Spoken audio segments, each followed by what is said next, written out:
Vols are back. Yeah, they had us the first half, I'm not going to lie. Oh, could be Wayne! I think I got my swagger back. Oh! I love it, baby! Them orange britches. Something about them orange britches. Tennessee wins! By Tennessee, Jawan Jennings. Jennings makes the catch. Ball hit high in the air into right field. Going back is Sayre.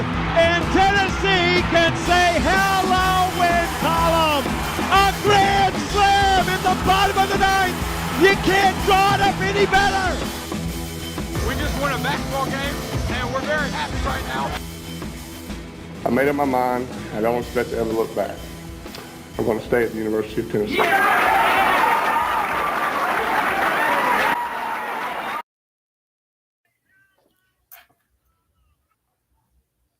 Ready to do, and welcome into More Important Issues. It is Sunday, April 16th, and I say that solemnly. Landon, I feel like a lot of people are here to hear your opinion, and I don't want to detract from that, but I do want to implore you to tune in to tomorrow, which is the bat flip. We'll talk about it. Well, yeah, we'll talk about it a little bit tonight. But yeah, we'll talk about it more on the bat flip. Yeah, just unfortunate. Okay, I didn't want to put it all on you, but I did want to it sucks. promote that new show. So I've had a couple hours to kind of cool down a little bit, and I think it was just because Tennessee wasn't competitive the whole series. It just I don't have just like a hot take to just throw out there. I'm not fuming. Can I push back on that a little bit? Friday night. Sorry, it confuses me going from Thursday, Friday, Saturday to Friday, Saturday, Sunday. Friday night felt like Tennessee, and I'm not trying to take Arkansas is a good ball club. I'm not trying to take away from that. It just felt like Friday night was for the taking. Is that wrong? Yeah, no, 100%. Okay, all right. But anyways, tune in for the bat flip. Yeah. Sorry, I'm not trying to I don't want to put it all on you tonight. You and Dylan do a great job, so I'm gonna let you guys kind of take care of that on the bat flip. That's fair. Yeah. I mean, we'll talk about it some tonight. A lot of detail. Yeah. Yeah, you guys will dig into it. We'll kind of we'll hit the surface of it tonight. It sucks. I don't want to get too off track. But welcome in. It's a good show. We're here to have a good time. Awesome. Yeah. And you're not sick anymore, so congrats. Thank you, dude. Thursday night, you guys got the tail end of it. I mean, I'm glad we have structured our interviews and just the way we do things differently, because Thursday night on the interview, the funny part is my brother texted me when everything was going down on the dude, if you were not in on the Facebook stuff, I'm so sorry. That was awesome. Yeah, that was one of the weirdest experiences I've had on this show. But was it not great? Oh yeah, it was fantastic. And I thought it was real until I actually read the whole name. Yeah, you have to, which is kind of makes it better. Right. But yeah, my brother texted me originally, and I was using the bathroom when all that went down, because that was right when the sickness started kind of hitting. And I was, he was confused. Jonathan didn't know how we did things now, and I was like, unfortunately, I'm not at the computer at the moment. What's going on?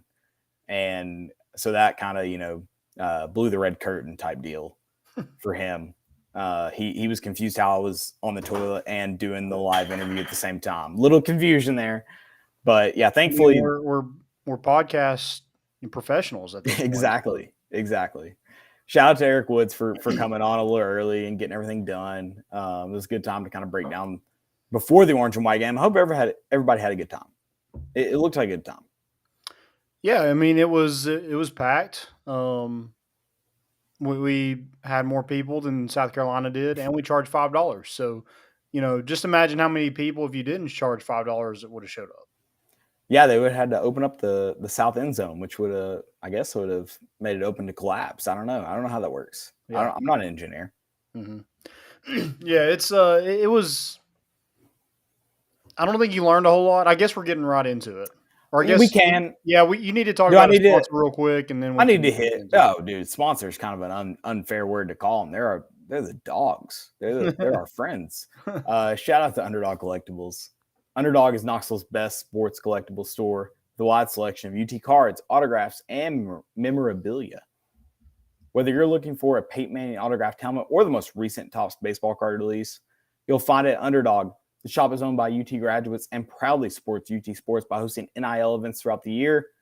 I told you guys on Thursday, I'm going to do a card break. We're going to do it on this show. It's going to happen. It's how I'm going to break my virginity. It's how it's going to happen.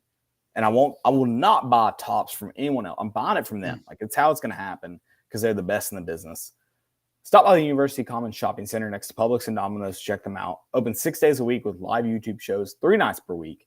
Remember to always bet on the Underdog. Make sure you're following them on social media.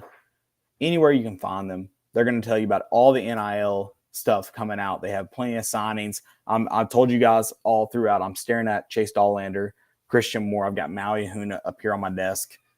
I mean, they've got the best in the business coming through their store. So make sure you're signed up. We're looking to get Ben Joyce in through there. I've also got Ben Joyce coming through Chattanooga soon. Hoping to get to go watch him. Oh, nice. Guys, how do you do that though? Do you cheer for the opposing team or do you just cheer for it? Like, I have a little bit of allegiance to the Lookouts. First off, great logo. Second off, they're the Reds. Are they the oldest team in baseball? Is that right? So slight allegiance to them, but also Ben Joyce, got to cheer for them. So I don't know how that works. Yeah, I think you can just cheer. Like in the minor leagues, I don't think anybody really cares who wins. It's just like go baseball and go like whatever kind of promotion they have going on. It's the promotions that keep you invested in minor league baseball. Emily will like that. Go baseball. Go baseball. So we've got good news all around. Yeah. So plenty of good stuff happening at Underdogs. Make sure you check them out. Like I said, we will have a card break coming eventually. We've talked about it. It's going to happen eventually. I'm excited. I'm glad you mentioned our good friends over at Underdogs, Landon. Let's get right into the orange and white game though. It's one of those. It's like you said, you can't learn much from it, but you try to take only the good and none of the bad, right? Yeah, I think you look at the atmosphere as a whole, was like it was packed. Bonus 58,000 people there.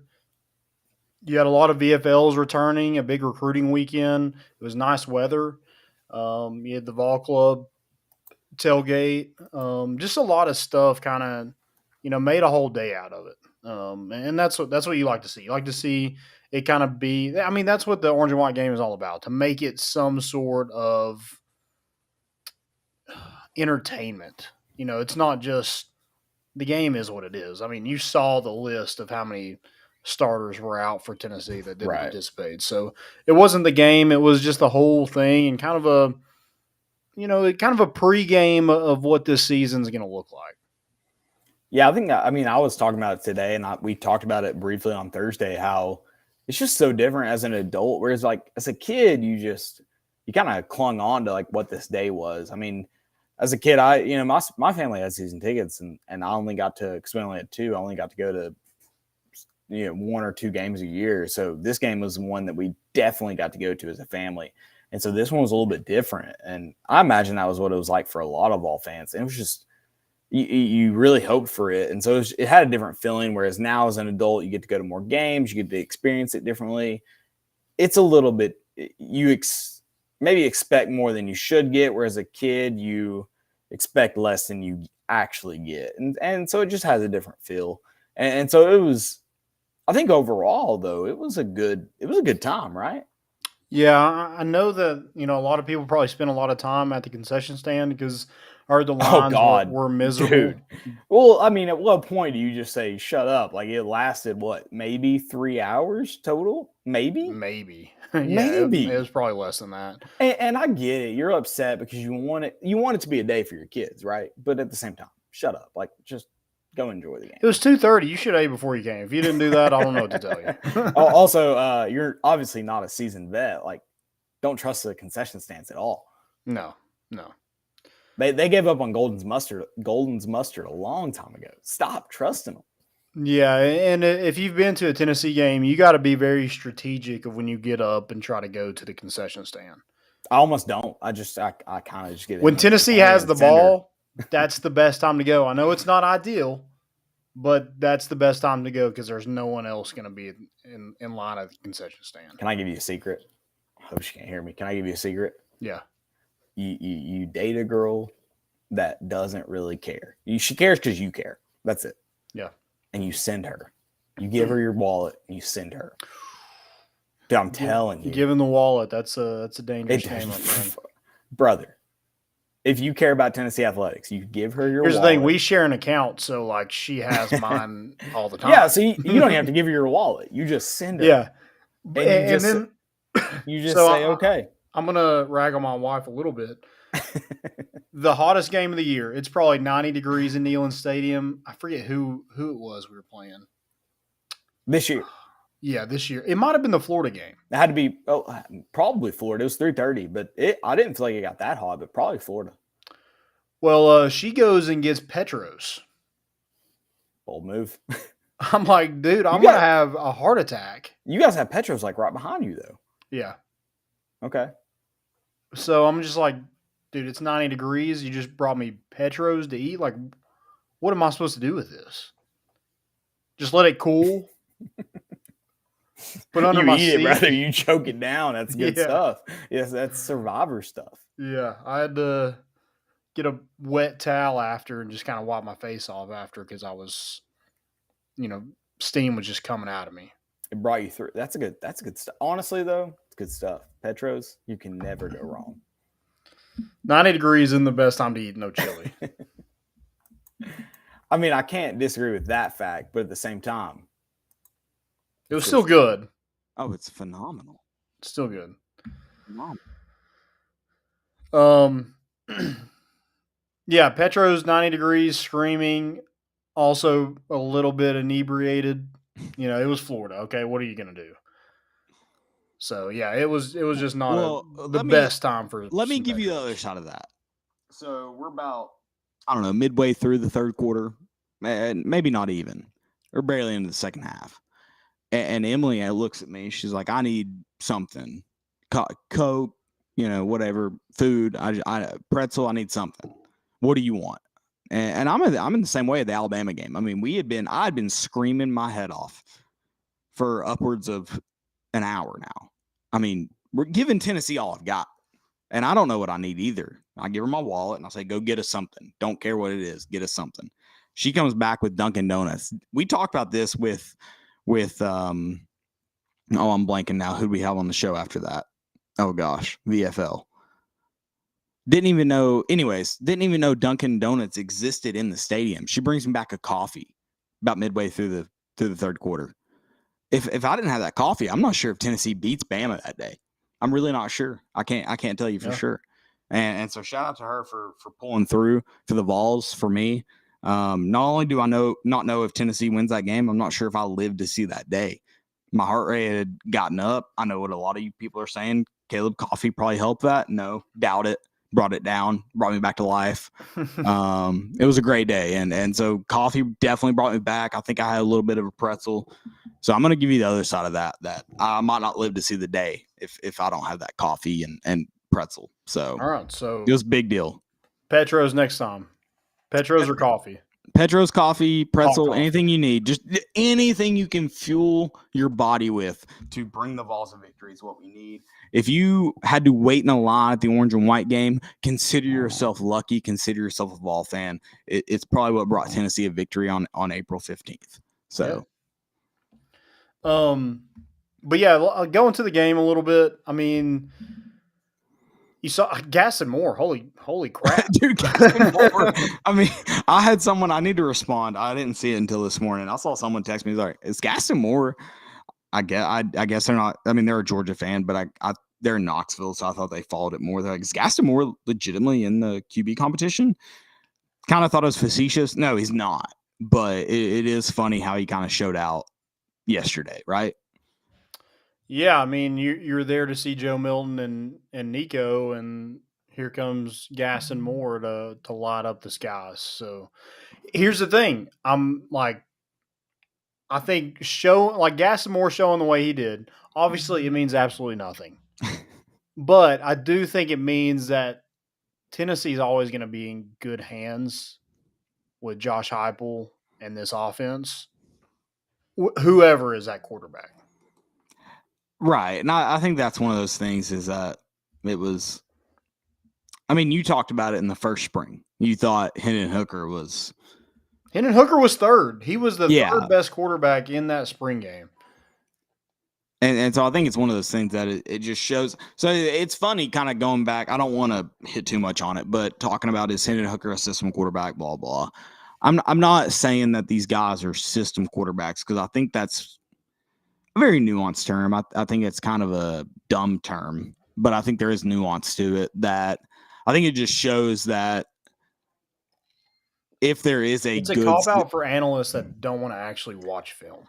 Well, yeah, but I think there is like a somewhat to it that is like there are systems that quarterbacks thrive in because there's systems that are good for quarterbacks. You know, do you understand what I'm saying? Like there are some systems that are better for quarterbacks. So, and that doesn't mean only better for quarterbacks. It means only they're better for offenses.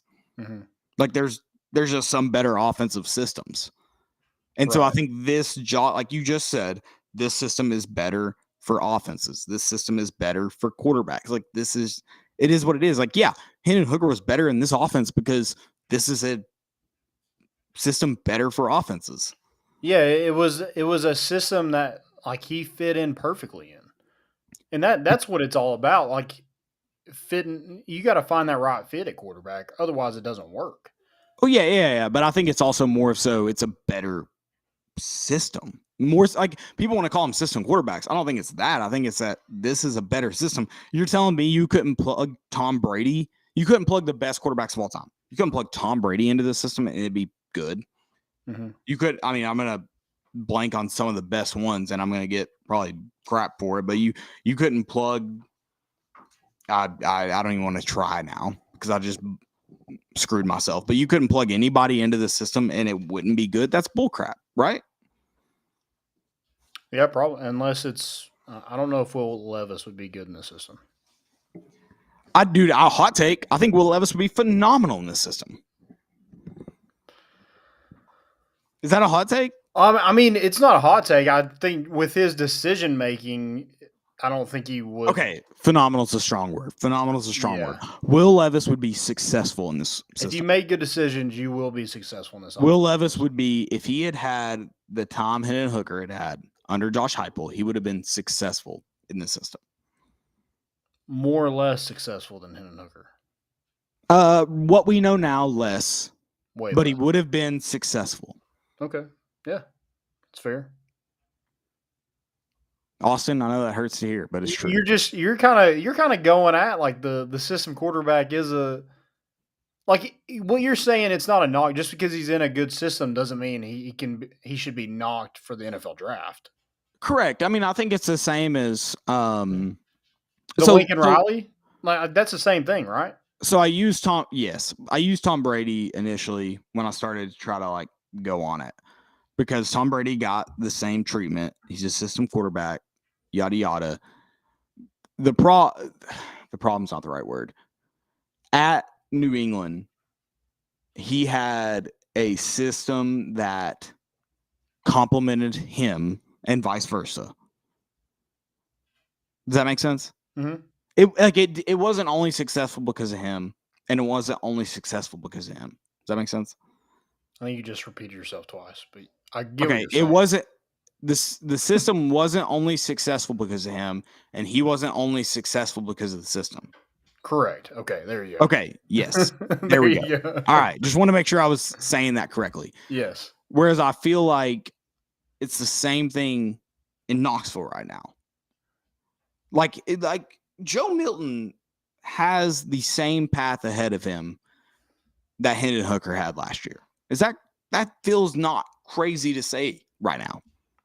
Yeah, it's just decision making and putting a little touch on his throws. But yeah, there's no reason to think he can't have that same sort of success in this offense. Right. And it may be different.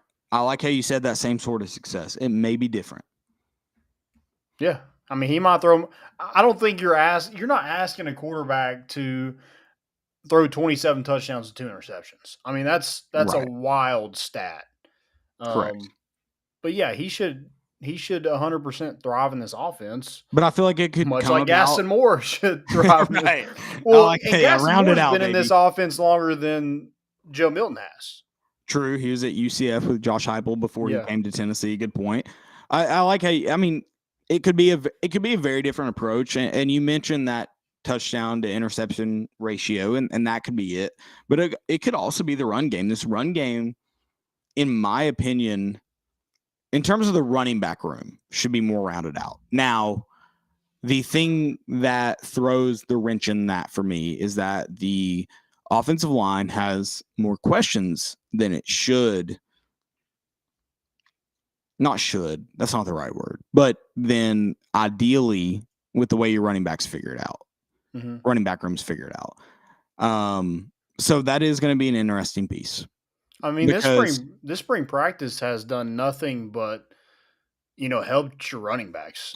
You're able to rest the guys who need rest, and the guys who need work, you're able to get them work. And, looking at yesterday with Cam Seldon, Deshaun Bishop, and Dylan Sampson, I mean, that's your future running back. So, maybe they don't have a huge impact this season, but next season and the season after that and the season after that, I mean, that's going to be your running back room. And I think the future is bright in that room. And I think if injuries happen, I don't think it's just going to be a huge, dramatic drop-off like maybe it has in the past.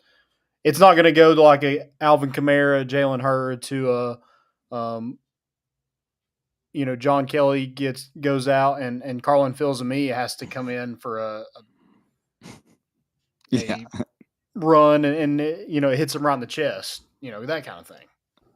Yeah, and I think that also falls on, like, that's why I mentioned the offensive line. I think it falls a little bit on them, and there are some question marks there, but I think a lot of that's getting the fact that the running back room, like you just mentioned, is more shored up. I think does a lot. Yeah, I think that was a key yesterday. Is like, I mean, Deshaun Bishop, all that man does is fall forward.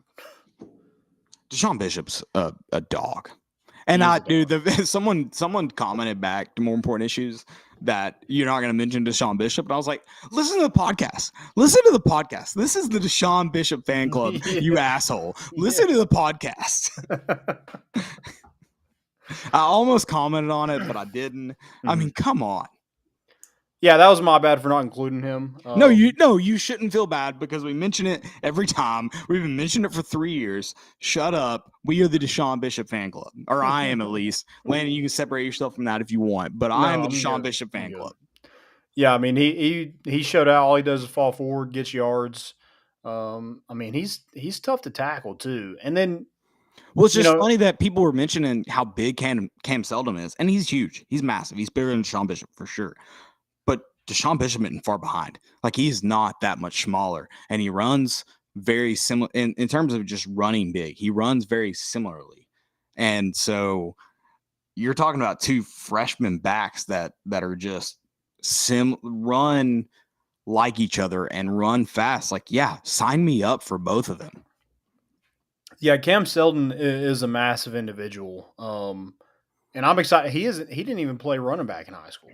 He played. I didn't know. He played a receiver, so he was recruited as an athlete. I'm sure teams want him to kind of be that, scat back, and he can't be that. He proved that yesterday. He can catch it out of the backfield, and he can line up out wide and different stuff like that. But man, when he gets the ball in the open field, I mean, he looks terrifying to tackle.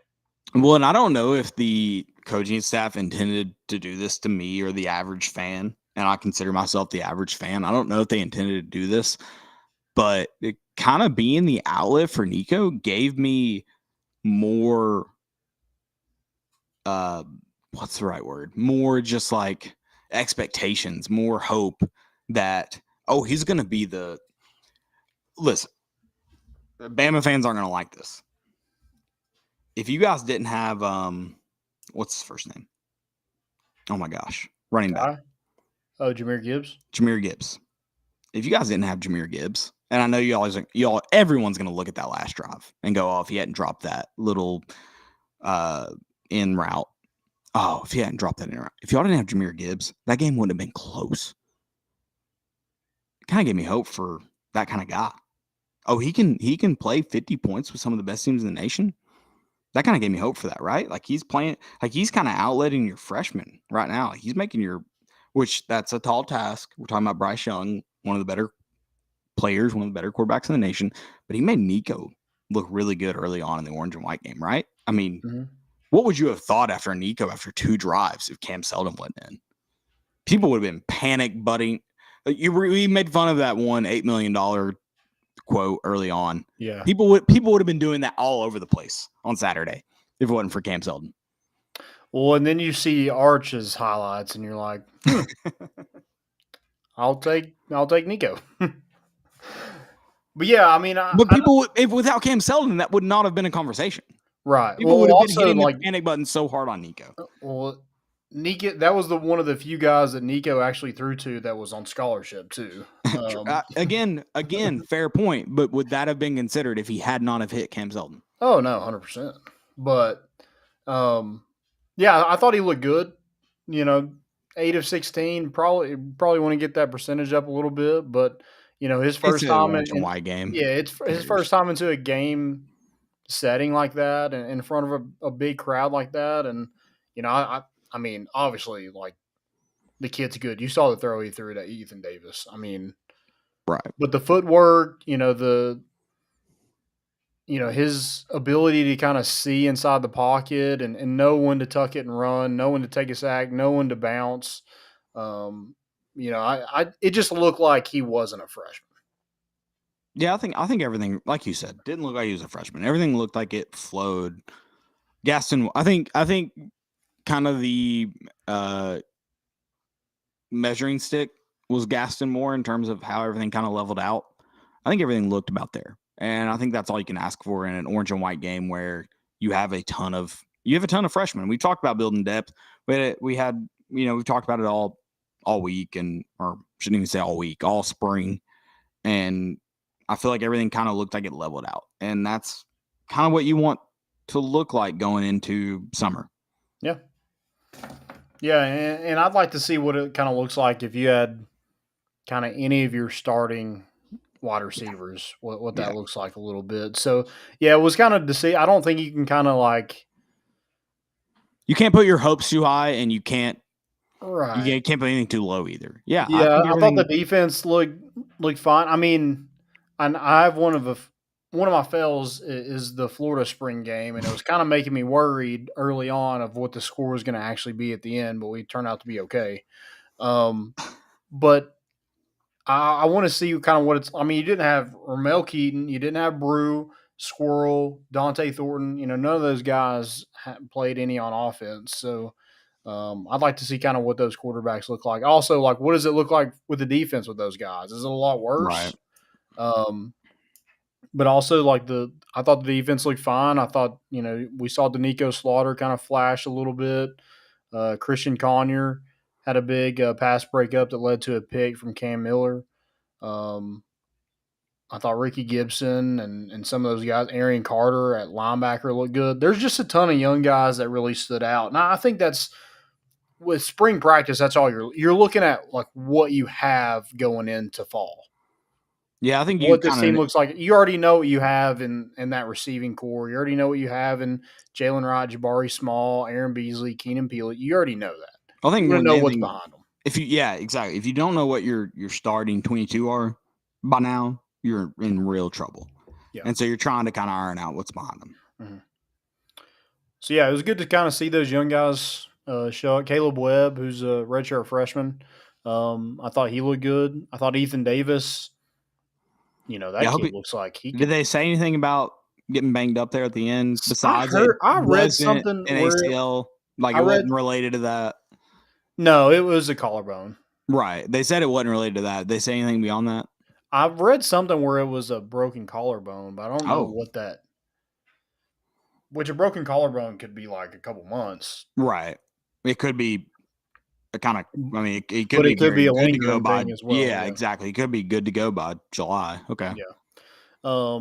But I don't know if that. I mean, I don't know who. I read that on Twitter somewhere, so I don't know if that's even true. You're just reading off rumors. I like that. Yeah. But he was kind of holding right there, so that it kind of made sense. but I don't even know when that was sweet. I don't even know if he had time to go get an MRI, so I have no clue. But yeah, watching him, I was like, I mean, I know Jacob Warren and McAllen Castles are okay, but Ethan Davis looks like he could probably be the starter now. I mean, he's just a big dude. We talked about that a little bit. He's just kind of got the body for it already. And he's coming off injury. He's young. All the stuff, all the concerns you would want to put into anybody, he's got them. And so it's not obviously a sign, sale, deliver type deal. But which is wild to me that he is kind of. We knew he had the frame for it, but for him to be that size coming off an ACL injury is and that was interesting to me because I was like, I mean, usually it's kind of the other way, like they come in a lot smaller than you want them to, or really out of shape. Right. Fun orange and white game though overall. Good day to be on Rocky Top. It's a pretty day. So I hope everyone enjoyed themselves. I know there were some complaints. We talked about concession stands. I mean, what are you gonna do? A lot of VFLs though. It's a good orange and white game overall, and a lot of guys on campus. It's good to do that. Good way to wrap up spring and good way to kind of build momentum going towards the fall. And I mean, Josh Heupel mentioned it. Like, of course, people are going to show up after the season. So if they want to do stuff like that, continuing. Have a good season. I mean, that's the simple formula. Yeah, you can't win 3 games in the SEC or 3 games total and not win a single SEC game and charge $5 for your spring game. So, ride the wave, baby. If I'm Danny White, I'm doing the same thing. Ride the wave. I mean, that's kind of what we're doing too. It's like, I mean, it's no secret that viewership is way up when everything is doing well. I don't know. People might like to see us miserable, but yeah, I mean, it definitely helps. It definitely helps. It's a lot more fun when we're winning. I don't know. People are pretty tuned in for what you have coined as the baseball blues, and so maybe we'll talk about that. I don't know. We'll see. But yeah, it's been a fun season so far on Rocky Top as far as football goes, and hopefully that continues. And man, I do have faith in the outlook of this year, and I think there are some tough games. But I'm glad you mentioned Florida's spring game. I mean, the quarterback's the most important position, and boy, do they not have it figured out. Yep. And I like I like use a Gaston more. I like the hopefulness of a lot of Florida fans because I think there is something. They're not wrong that it doesn't help that they're missing. I think like 6 offensive linemen that would be their top 4 through top 6, whatever. Like I think there is something to that, but at the same time, it's like, yeah, but you're still bad. At the same time, you're still bad, and so I like your hopefulness. I do. And it's going to be an interesting year there in Gainesville. Hopefully Tennessee gets the win. I won't say as soon as I watched the end of that spring game, I was like, guys, we have to book our trip. Like, they are god awful. And that's my overreaction because it is a Just win by 7. Just win by 7. That's all I'm asking. Just win by a touchdown. That's it. Yeah, it's definitely going to be an interesting one. Gainesville, good luck this year. I don't think was it possible to take any overreactions from the orange and white game? Give me an overreaction if you've got one from the orange and white game. Gaston Moore starting quarterback? Yeah, I think Ethan Davis is probably your best tight end. Okay. So that's your overreaction. My overreaction is Gaston Moore starting quarterback. Did you see that first touchdown throw? I mean, my God, could it have been any better? I don't think you could have put that any better if you tried. I love that he held on. Like, if you're throwing a fade, you throw it as soon as you get it. He held on to it a minute and just freaking ripped it. Like, there was no touch whatsoever. Just freaking ripped it. Dude, shout out. That was phenomenal. It was fun. It was a fun overall fun orange and white game. Shout out to Josh Heupel and all the dudes in orange and white that put it on. My only hot take, if you're going to play an orange and white game and you have orange helmets, put them in orange helmets. Yeah, I would like to see that. Could you keep up with the score in terms of who was scoring for who? Because I could not. No clue. No clue. I had no idea what was going on the whole time. I had no clue. And if you did, let me know how you did, and credit to you. Yeah, I had no clue what that was We talked about. They're like, yeah, Gas and like Moore scored for both teams, and I was like, whoa. All right, let's not start that rumor. Is this dude drinking Bud Light? I mean, what is going on? It was awfully confusing, and I had no idea what was going on. Yeah. Which I guess it's got to be pretty difficult to keep up with. But hey, listen, split the teams in two, play each other. I don't know. Do you know how the Arizona State game went? Arizona State, orange and white, golden, whatever their color is, golden red. Yeah, I don't. Okay, so I know Will Compton and Teo Luan coached the opposing teams. I don't know if they actually played each other or if it was like this game. The pregame speeches were hype, but if it was anything like this game, I don't know what the point of playing each other was, because you're not really playing each other. So I don't know. But split them up like that somehow. We talked about it. You got to make it fun if you're not going to play the opposing teams. Just make it fun. Yeah, I mean, here's the thing that I really like about Josh Heupel and the spring games is they just play. Like, it's a legit. You say that, and you can't figure out who Gaston Moore's scoring for. So. Right, but they do like. I mean, they kick it, they punt, they just play. Well, I mean, come on. They didn't have guys out there on the punt team. I could not figure out what was going on. It's not a game. It's not a game. They didn't do like situational, like ball on the 10, 3rd and 4. Like, I mean, just. They did not do that. You're absolutely right. So, yeah, just. But I couldn't figure out what was going on, is my point. Yeah, I had no clue who had the ball. But I think that's a more interesting, like, you just get to just watch football. Fair point. Like, I don't want to see, like, I understand, like, the quarterback drills and stuff. Like, yeah, that's cool. But I don't want to watch it for 30 minutes like we do under Butch Jones. Well, I mean, you got to learn a chant. So how can you be that upset? Also, we got to remember, like, two years ago, who was the best player in the spring game? No, say it. Zach Jancic. Okay. All right. Or a year ago. You didn't say it. A year ago. Yeah, a year ago. He made some big time plays. And then this year's Gaston Moore. From Harrison. It's a good point. This is a way for them to get their NIL deals. This should be. Gaston, hit us up, brother. We got something for you. Yep. You want to come on the pod and talk a little orange and white? We'll do it. We'll do it, yeah. We'll go over next door to the high school and we'll just and just see what you can sling. We'll try to duplicate those that pass you through. All right. Actually, I kind of like that idea. Let's do it. Just like let me and you defend each other and see what can happen. I kind of like that. Dude, that's my favorite thing is like watching some dad and like his son and like his buddy like just guarding each other.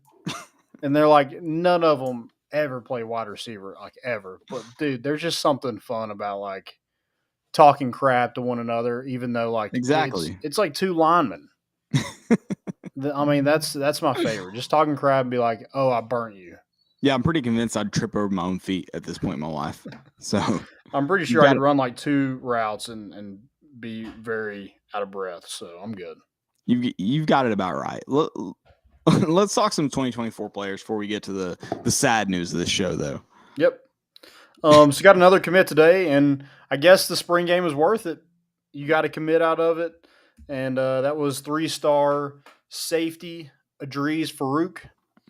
I hope I'm saying that first name right. You got it. Yeah, you nailed it. Out of St. Francis Academy in Maryland. Not the only St. Francis player on this current roster. Dominic Bailey, defensive lineman, is also from St. Francis. So really good program you're getting him from.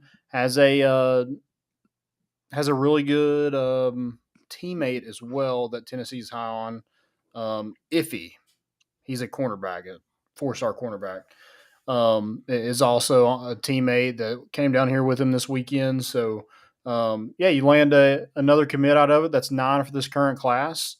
And, he had offers from Ohio State, Michigan, kind of those Big Ten schools, Miami, Maryland. You had a lot of ACC as well. So, really big to land him and, get a guy out of the DMV like that.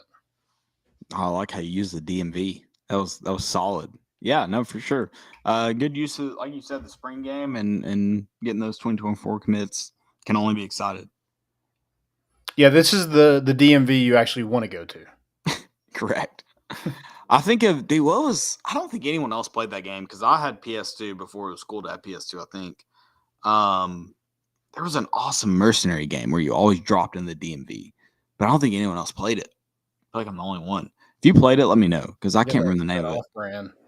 No, dude, PS2 it had a weird function where it was. Yeah, that Tom Clancy's.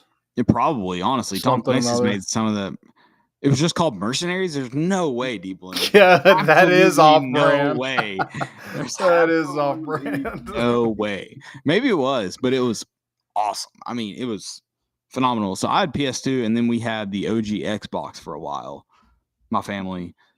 Then we went straight to 360. We skipped the PS3, and then I now own the PS3.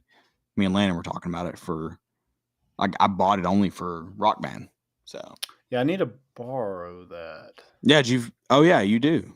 I'll have it whenever you're ready. Okay. Also have your cup, your Masters Tennessee cup. You do. Yeah, you do. And I've got me and Jesse were talking about today. I've got revamped ready for Deep Bloom's bachelor party. We're gonna hit that hard that night. Nice. And we're gonna get a little tourney. Okay. To use the best. Get on the sticks, baby. The best in college football that night. Well, we might not even make it to the wedding. We might not. We might there might be some too hard on revamps, or some friendships might end that. Yeah, they very well could. Very well could. I'm excited for that. So we'll have to see who kills it. All right, let's get into the bad news. I don't even know how to comprehend this weekend. Which here's what really sucks. This is what really sucks. I was so sick Friday and Saturday. It all feels like a fever dream. Like all that miserable shit feels like just a terrible fever dream.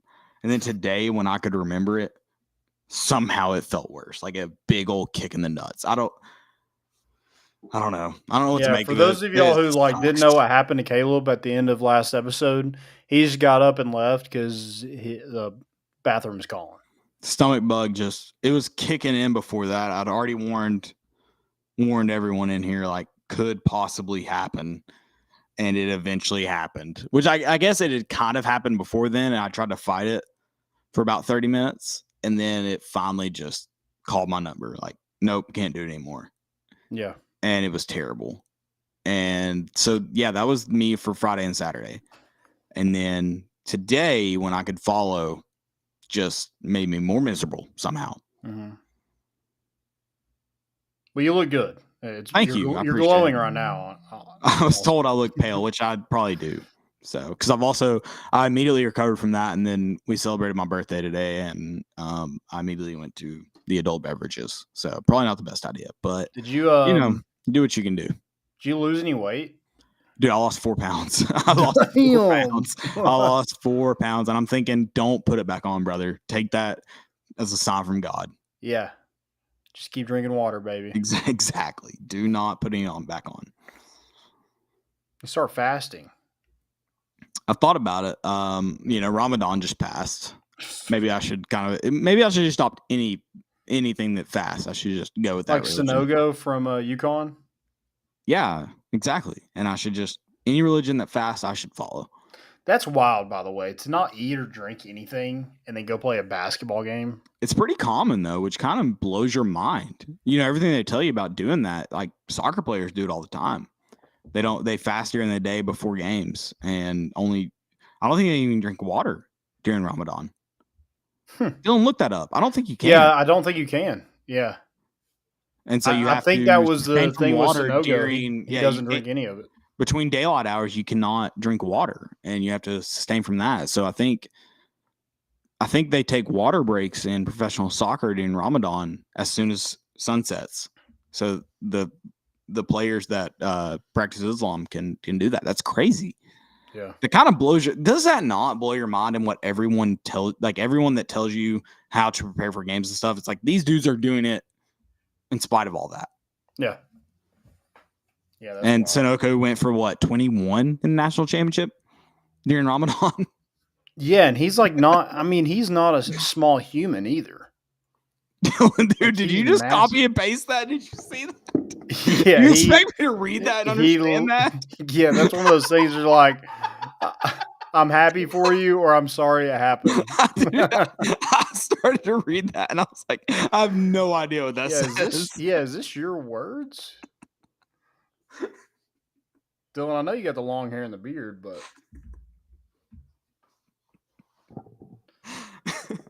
I wish y'all could see what was typed out right now.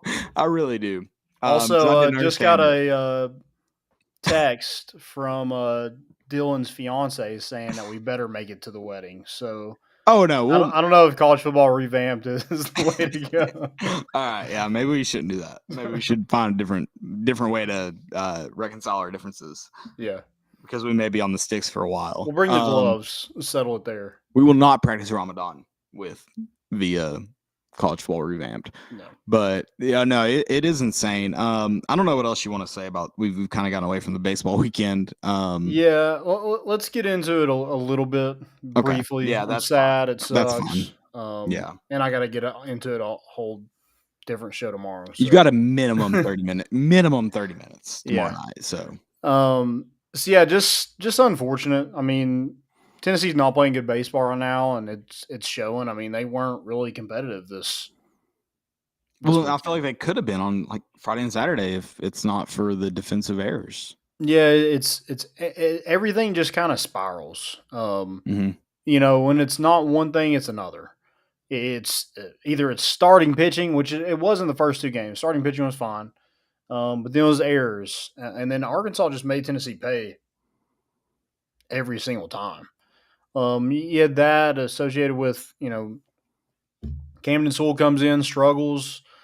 You know, that kind of hurt things. And Tennessee was just horrible with runners in scoring position. I mean, yeah, one of the worst I've ever seen. Well, I feel like that's going back before Camden Sewell real quick, just kind of what separates Arkansas, who's not been the top of the league, not been the best of the best. What kind of separates them from Tennessee is like they're good. Their infield defense is really good. And then when they're on base, they don't make big mistakes. And I feel like that's the clear separation between Tennessee and Arkansas right now. Yeah, Tennessee makes way too many mistakes, and they're not good enough offensively to make up for them. And I don't feel like Arkansas was just hitting all over Tennessee. Tennessee actually had more hits than Arkansas did on the weekend. I know it didn't seem like they did. And that's what's crazy. It feels like they just did not do the damn. It's timely hits. More timely hits and just more. They were. I mean, that the one that really struck me. I believe it was. I'll have to go back through my text messages because I sent it. I think it was last night where Tennessee goes. Can't remember who swung. They swung on a 2-2 count, whatever it was. And a runner went to steal second, and they get the strikeout and the out at second on a steal attempt. And I just feel, I said I don't feel like you can win games when stuff like that happens. And it just feels like Arkansas wasn't going to make those kind of mistakes. That wasn't what was going to happen in base running and at the plate errors. Like that wasn't going to happen. And I know those don't get recorded as errors. I know I'm not a baseball guy. You don't have to correct me. I know those don't get recorded as errors, but it's just those types of mental mistakes don't reflect in the win column typically. Yeah, when you're not fantastic offensively, you got to play a little bit of small ball, and Tennessee's not great at that either. No one bunts. No one's stealing a ton of bases. And, you know, Tennessee, I would like to see the number of how many guys that they've thrown out because it's not very many. And the ones that they have, a lot of them have been at home and they've slid off the base and got tagged. There's not a lot of beating guys to the base. Right. So Tennessee they're just not playing good baseball right now. And it sucks. It's tough. Yeah. I mean, you don't want to be in this position, you know, playing, you know, going through the gauntlet that you are. But, you know, here we are. And I mean, Tennessee has their work cut out for them to make it to the NCAA tournament. I mean, that's the fact of the matter. That's what sucks. And we talked about that window gets smaller and smaller and smaller by the day, and whatever has got to get figured out. And I think a lot of people want to trash Tony Vitello and the job he's done this year, but the fact of the matter is he prepared you for what was going to come of this. And also, I think part of it is I'm less frustrated with Tony Vitello than I am with a lot of coaching football staffs. Because I think I try to just kind of reflect, me, a simple-minded fan, I reflect kind of on my other frustrations. This dude has made attempts to fix it. He has. I mean, this week he changed out all Americans in the pitching rotation to try to figure it out. And it's not been perfect. And I don't necessarily ever expect it to be perfect, but he's tried. And I think that makes my frustrations less. Because we've talked about it this past season. At some point, you have to go away from guys like a DB. Like, you have to try to find something else. And Tony's tried, and nothing's just quite worked. And I don't know, maybe he goes back to the old way and tries to figure something else out. I don't know. I don't know what comes of this, but at least he's trying to get the wheels moving in another direction.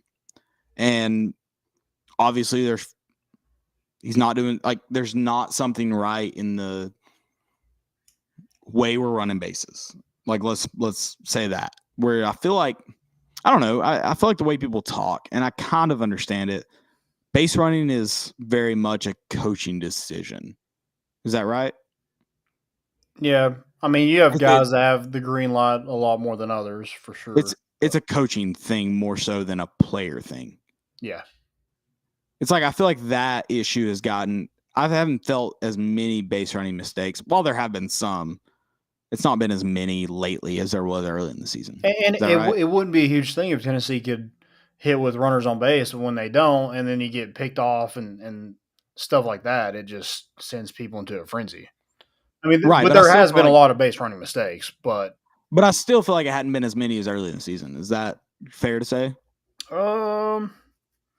Yeah. I mean, you saw one on Friday night where you have runners on second and third.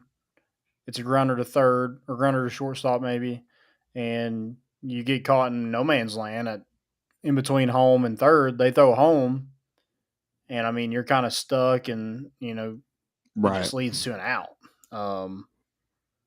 I guess like no damage done. Like, you still had a guy on second and third to end it, but it's like, man, let's help ourselves out a little bit. No, yeah, I understand what you're saying. I'm just like, as far as like, I feel like there haven't been as many. So we want to go into, for all the people that want to go, oh, why are people calling for Tony's head? First off, I haven't seen that often. Second off, I don't see a reason for anyone to say that. I'm just saying that I feel like there haven't been as many. Mm-hmm. Like, whereas I feel like base running, like you just said, can kind of go back to coaching. Whereas, I mean, infield errors, how the fuck, excuse my language, how the fuck could that ever be pinned on a coach? Yeah. I mean, it's just, I don't know. They're making routine plays look very difficult, and that right.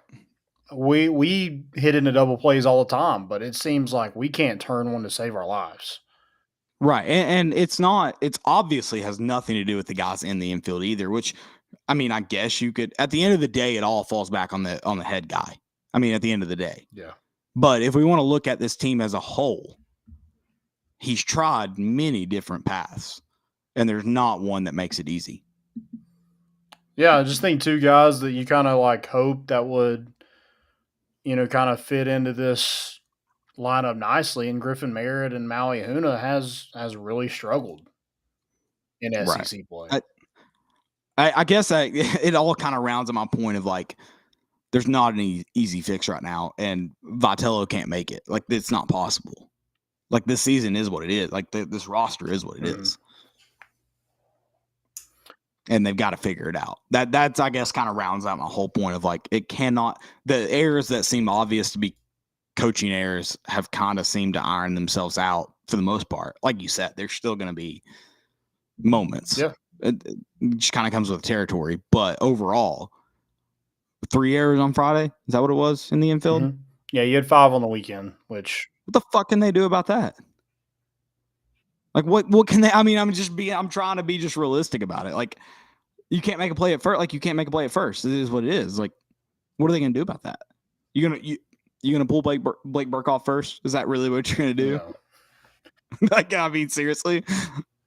Yeah, I just think it's a lot of like the frustrations from the plate have carried over into the field, or vice versa. Right. It just seems like there's just no one that can kind of shrug everything off. And here's a question I have for the bat flip, and I'll go ahead and ask it on this show as well. How many of these players would start on last year's team? Like knowing what we know now, how many? One, and he wouldn't start in the position he was at. And who's that? Who's that? Blake Burke will be DH. I mean, that's it. Like, that's it. Well, and Jared Dickey actually started last year. Dickey. Okay. But yeah, other than that, like, I mean, they haven't upgraded. Right. And it sucks because the pitching, like, isn't as bad as probably what it looks like. Right. How many innings would they be out of, man? I mean, come on. Yeah, the defense behind them has hurt them a lot, and also the offense isn't helping them out because, you know, they're getting losses when Chase Dollander and Andrew Lindsay both pitch good enough to win on Friday. And me personally, I would like to issue a personal apology to Cortland Lawson. I probably did not voice my frustrations with you last year publicly, but personally, my frustrations, I am so sorry. You were solid. You were phenomenal, and I apologize. Yeah, definitely not getting what they needed out of the catcher position and the shortstop right now. And it's unfortunate, but it is what it is. Here we are, and it is. I mean, you know, time's not your friend right now. You got to get it figured out soon. You got Vandy this week, who's, you know, rolling. You got Mississippi State, Georgia, Kentucky. Did Vandy end up getting the win against South Carolina? I don't remember. Honestly, like, Dylan, can you check that for me real quick? I was at at a funeral earlier today, and as soon as I checked the score and it was 6-0, I was just like, I'm done watching baseball. Oh, Vandy was up. Oh, sorry. Tennessee. Okay. Yeah. That's fair. That's fair. Vanderbilt won 6-4 today. Okay. So there you go for them. South Carolina, I thought they were getting that series. Yep. And they're a really good team too. And South Carolina is another team that you got to go through as well. So it doesn't get any easier, but I'm done talking about it. It makes me depressed. We'll talk about it more tomorrow. I was about to say, you got to talk about it tomorrow, brother. Good luck. Yeah. Tune in for that. We'll be there on at 7 talking about the bat flip. All right. Let's do it. All right. Let's get into some listener questions. All right. I don't really have any. Do you have any? All right. I've got a few. These are a little bit backlogged. We just kind of had to roll through them, but since we're running fast, we'll go ahead and hit them. I don't think we hit this last week, and I wanted to get to it, but I was sick, so I don't know if you guys got to it. Thoughts on spring game versus opponents? Did you guys get to this one? We talked about this, didn't we, before I got off? I can't remember. I've been that What was sick. it? Like, what do you think about spring games moving to? Oh, yeah, we did talk about that. Yeah. Sorry. Okay. All right. Then kind of moving on from that. If you could pick a team to schedule home and home against, who would it be? We talked about this a little bit. We discussed a little bit. I think I said Ohio State one time, which I would love. I think Ohio State would be a great one. I can't remember who you said, though. I think North Carolina would be a good one. North Carolina would be a good one. So let's pick two besides Ohio State, North Carolina. Pick two more. I think Pitt was a good one. I think that was a great home and home. I'd like to see another one. I know we got Nebraska coming up. I think BYU would have been a good one. I think Oregon was a pretty good one back in 13 and 10, 11. Yeah. I think it was a good one. Okay. I think we got Washington coming up. I was about to say Washington. That's a good one. It's a good home and home. I think UCLA would be cool. UCLA would be a good one. Did we play them pretty recently in home and home? Yeah, it was Cal. We played Cal. Is that who I'm thinking of? We played UCLA too. Around that time frame. Okay. Maybe I'm wrong. That may have been one then. I think the two that are coming into the SEC, Texas and Oklahoma, Oklahoma we played recently, would be a great home and home.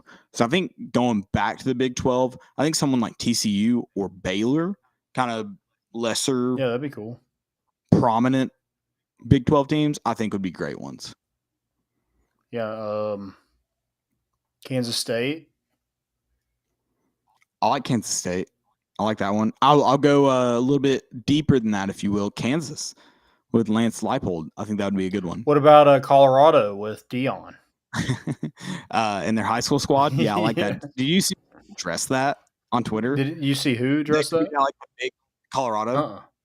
They tweeted out like the big heads because people were talking trash about their videos. You know what I'm talking about, like a little body, big head. Yeah. They tweet out like pictures of that. Dylan, if you're still in here, if you could pull those up for me by chance. They tweeted out just their Twitter account. You can add to source. They tweet out like something to like all the haters, something, and big heads of their. It was cringeworthy for sure. Yeah, it wasn't a good look. But yeah, honestly I think Colorado would be a good one. Colorado's got a great stadium. And did you go to Boulder when you were out there? No, I stayed in Denver and we went to Red Rocks one day. Boulder is a cool city, and that stadium looks really cool. It's, I want to say, brick, and it's got a cool look around it. Boulder would probably be a good one, and there's a lot of Vol fans in Boulder, if I remember correctly. Oh, I'm kind of thinking on Penn State would be a good one to go to. And Penn State would be a great one to go to. Can't spell Colorado, Dylan. Colorado's Twitter account. They tweeted those like pictures, kind of making fun of themselves, but not really because they're too sensitive. But it's the pictures making everyone look small with big heads from their Twitter account. You'll see it when you see it. All right. I had another question. Wait, who's your final one? One team. Home and home. Who's your final? We talked about a few. Pick one. I think Penn State. I think that would probably be it. Really Happy Valley? Yeah. Heading to Happy Valley? Okay. That or like I like that or Michigan, like the big house. That'd be cool to go to. Michigan would be fun, dude. Yeah. And Michigan won't do it because they only schedule FCS opponents, but that'd be a good one. I like those. I think I'm kind of settled on, obviously, opponent-wise. I don't think Colorado would be great right now, but the fact that I think Boulder's a big, or Colorado in general is a big UT alumni place, and I think just that the history of what's there, I think that'd be a good town to go home and home with. Yeah. Colorado and Penn State. Make it happen, Danny White. You heard it here first. I agree with that. And also, stop the bullshit, whatever they're called, neutral site bowl games. I don't know. What do they call it? Do they call them anything? Yeah, I mean, preseason bowls. Do they call them that? They suck, dude. I mean, I know we're gonna make our trek this year to Nashville, but like they're just not fun, dude. Yeah. I mean, the only reason why, if it wasn't like in Nashville, I wouldn't go. I don't think I'd go if it's in Charlotte this year. I wouldn't either. Dylan, the only reason we're going is because Dylan's putting us up for a weekend. Yeah, if I had to pay to stay in Nashville, heck no, I wouldn't go. Yeah, Dylan, if you want to charge, we'll cancel right now. Let's just let us know. I have one more. It is out of those kind of like freshmen that you saw in the spring game, which one do you think would have the most impact this season? Oh gosh. Unfortunately, it's not Cam Seldon, but don't you want to say him? I kind of do. But I just don't like it with that running back room. I don't know if it could be him. I just think like when you look at the injuries that you had there, like Jabari Small, like poor guy, he's just always injured. Fair point. I mean, even Jalen Wright's been banged up through and through, you know? I want to see I think it is a DB. I just don't know which one. Yeah. But I also think Aaron Carter has a chance to like play quite a bit. I think that's fair. Yeah, I think that's probably like Aaron Carter or Cam Seldon, I think, are probably your best two options, yeah. Because, I mean, Cam Seldon is probably going to play some special teams. Like, they're going to try to find a way to get him on the field. Yeah, he ain't red shirt. That's a good point. Right. No use in trying, so. All right, Dylan, real quick, show us them. You got those Colorado picks since Landon hadn't seen them, because I need everybody to laugh at these because they're hilarious. If you can pull them up. And we're getting into, you better have some issues ready for us. Do you have them? I'm so confused. He says I have it pulled up. I wonder if it's just on his phone. I don't think he's like saved it. That's fine. Oh, I have them on my phone, actually. Can I just do it real quick? Yeah.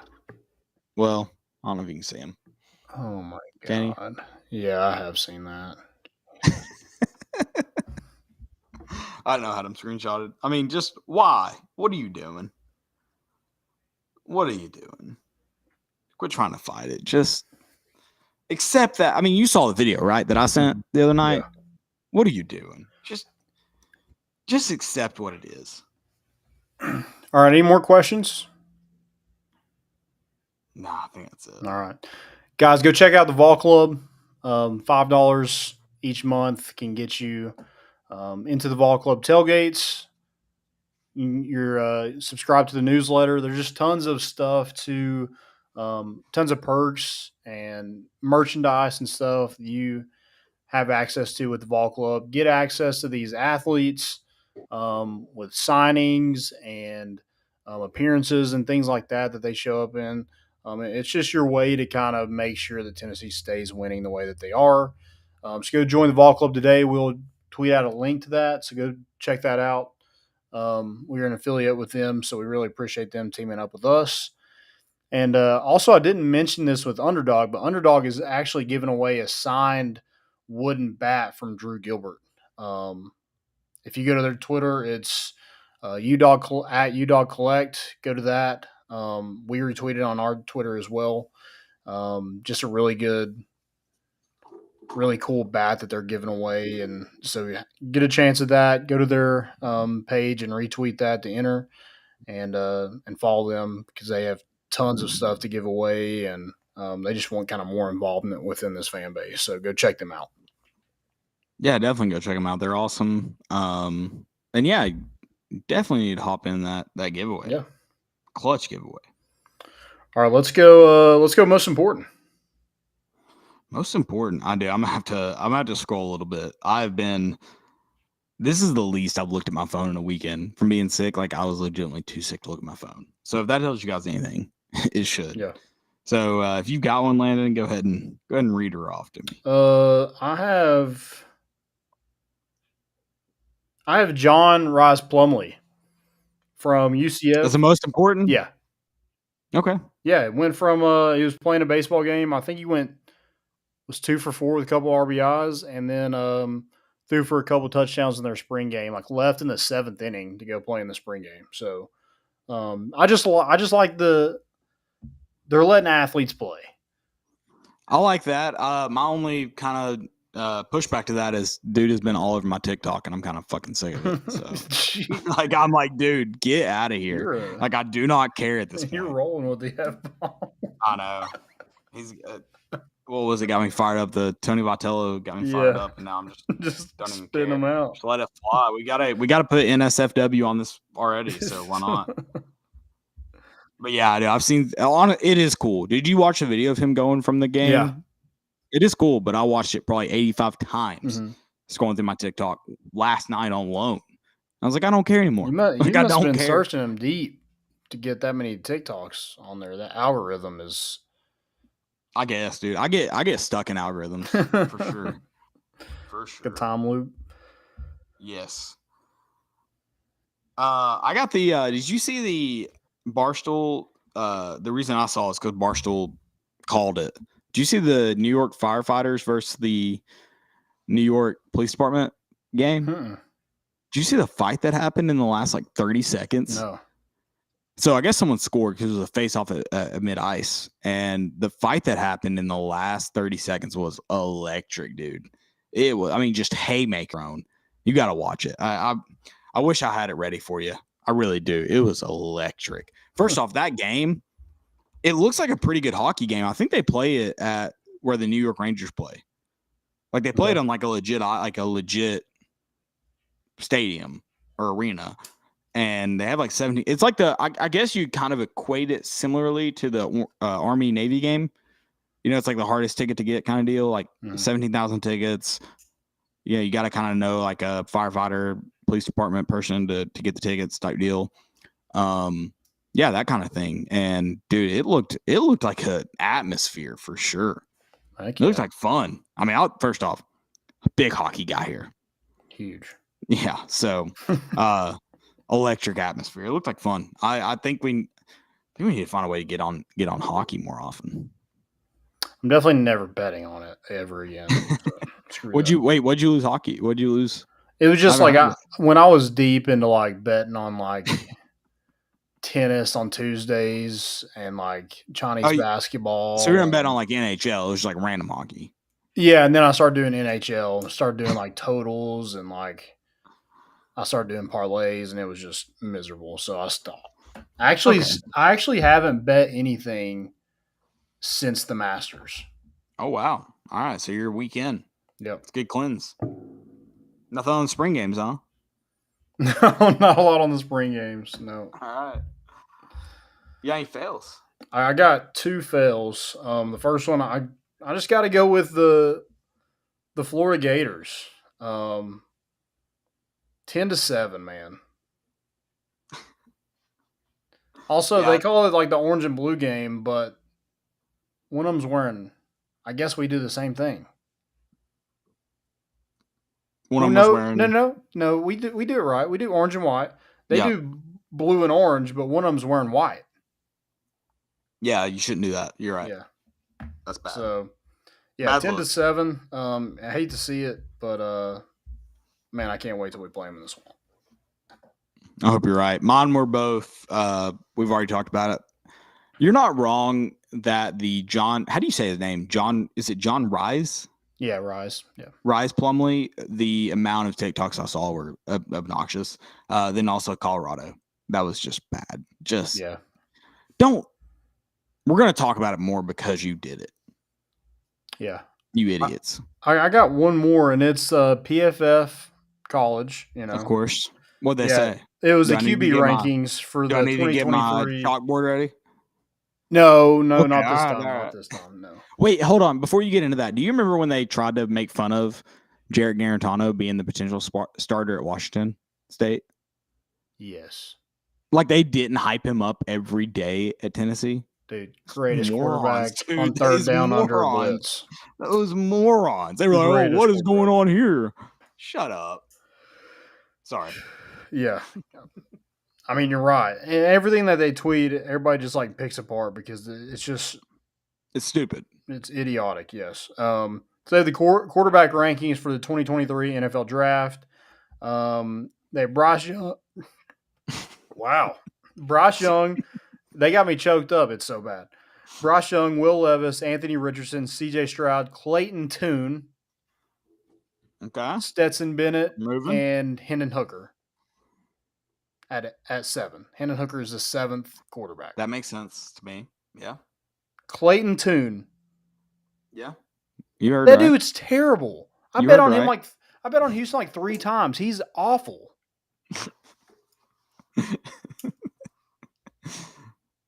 Hey, Stetson Bennett? You can't get better than Dana Holger. Dude, the Stetson Bennett arrest video, I just watched it this weekend. So bad. It's so hilarious.